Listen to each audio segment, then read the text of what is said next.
Bienvenue en Val de Sully, dans le département du Loiret, dans un territoire qui marque le début du Val-de-Loire, classé au patrimoine mondial de l'UNESCO. Rien que ça, regardez-moi ça. Allez, on y va, c'est parti.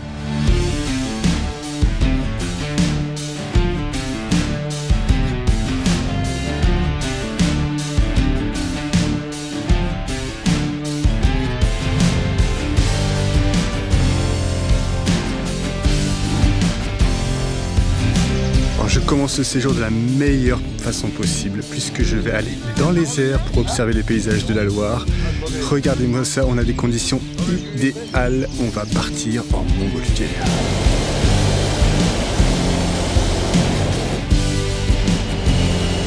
Moi je maîtrise haut, bas, c'est tout. Le reste c'est le vent qui lui, en fonction de la hauteur à laquelle j'arrive, il t'emmène à droite, je t'emmène à gauche. Voilà, nous c'est ce qu'on fait, on maîtrise au bas. On maîtrise la montée, la descente, le reste.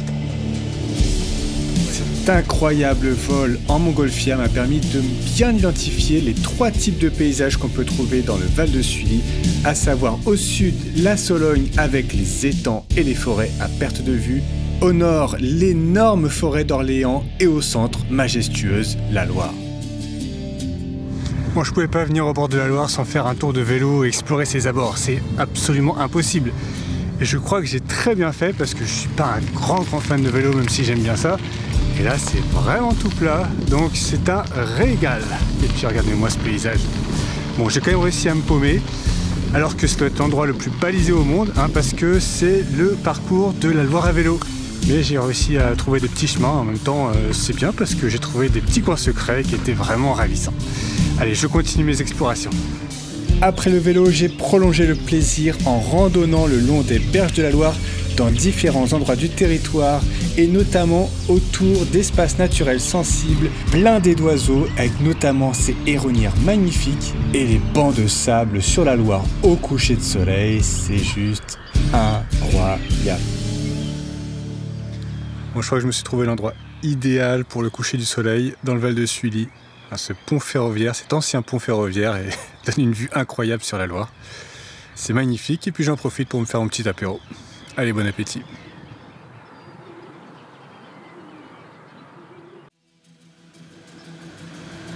Pour terminer cette exploration de la partie Loire du Val de Sully, j'avais envie de rencontrer Valérie et m'initier à la poterie, toucher, pétrir la terre de mes mains.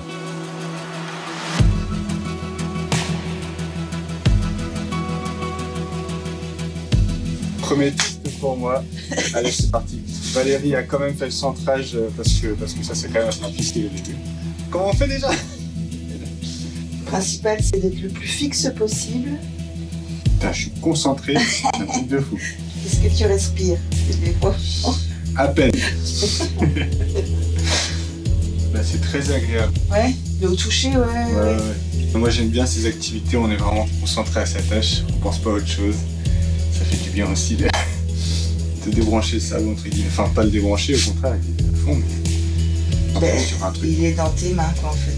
Ouais. Même si le résultat n'était pas du tout à la hauteur du superbe travail de Valérie, j'étais quand même assez content de moi. Suffisamment pour partir vers la deuxième partie de ce voyage au sud du territoire qui marque le début de la Sologne avec ses étangs à l'infini, ses forêts et une culture bien implantée. Alors pour moi, il n'était pas pensable de venir dans le Val de Sully sans faire un tour sur l'eau parce que c'est une terre d'eau par excellence entre la Loire et les étangs. Alors justement à l'origine, je voulais faire un tour en kayak sur la Loire, mais ça n'a pas été possible. Donc je vais me faire un petit tour en barque sur l'étang du Puy, qui paraît-il est un des plus beaux lacs de la région. Je dois dire que j'ai été agréablement surpris par l'équilibre entre la partie loisir et la partie nature autour de cet étang. Il n'y avait pas grand monde lors de ma venue à l'observatoire, mais je n'ai pas dit mon dernier mot avec de belles observations à venir.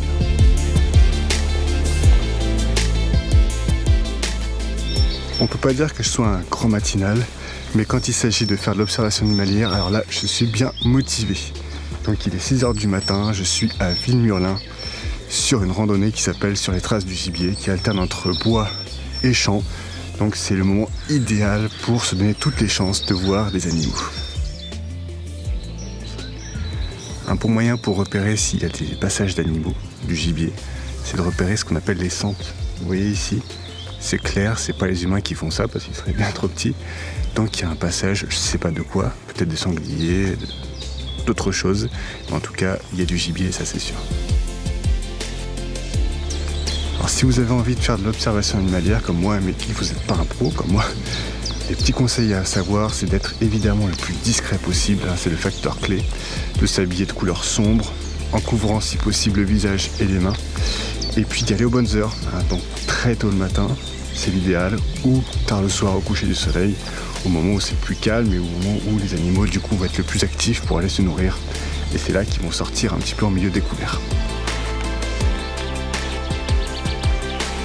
Je poursuis mon chemin dans le sud du Val de Sully, terre de vie sauvage par excellence, mais aussi une tradition renaissante de l'élevage de la brebis solignote, notamment grâce à Arthur et Constance de la ferme du Poirier que je vais rencontrer de suite.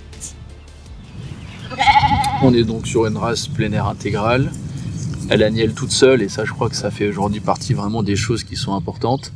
C'est pas les races les plus prolifiques évidemment.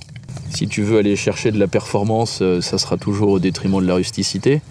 Mais notre principal intérêt, c'est qu'elle agnelle toute seule et qu'elle vit dehors vraiment toute l'année sans aucun problème. Au-delà de la découverte de cet élevage, j'étais vraiment impressionné par le parcours d'Arthur et Constance. De purs Parisiens qui ont quitté leur vie urbaine pour se lancer dans cette aventure sans aucune formation préalable. Et en plus de ça, ils ont un projet écotouristique derrière qui est vraiment très intéressant. Une très belle rencontre avant d'entamer la dernière partie de mon voyage au nord du Val de Sully, dans la forêt d'Orléans. Alors pendant le vol en montgolfière, j'ai vu qu'il y avait des étangs absolument partout dans le Val de Sully. Et qui dit étang dit oiseaux, donc je pars à l'observatoire du Ravoir pour voir ce qu'on peut y trouver. Et ce qu'on peut y trouver, c'est ni plus ni moins l'une des plus belles espèces d'oiseaux d'Europe, une des plus rares, et elle se trouve ici, en Val de Sully, le balbuzard pêcheur. C'est à cet endroit précis qu'il est revenu coloniser la métropole et aujourd'hui on trouve 70 couples reproducteurs dans toute la France, dont une bonne moitié dans la région. Chaque dimanche de la belle saison, des bénévoles de Loire et Nature Environnement sont présents pour vous montrer ce formidable oiseau. Alors n'hésitez pas à aller y faire un tour et surtout à vous balader dans la forêt environnante qui est absolument magnifique. Voilà, c'est déjà la fin de ce voyage et j'ai eu beaucoup plus que ce que j'attendais. Je venais pour un shoot de nature et là ça a été largement dépassé, avec aussi de très belles rencontres. Et puis il y a plein de choses encore à découvrir, de patrimoine, tout ça. Il faudra que je revienne une prochaine fois. C'était vraiment trop court. Je vous dis à bientôt pour d'autres explorations nature, ici ou ailleurs. Allez, ciao!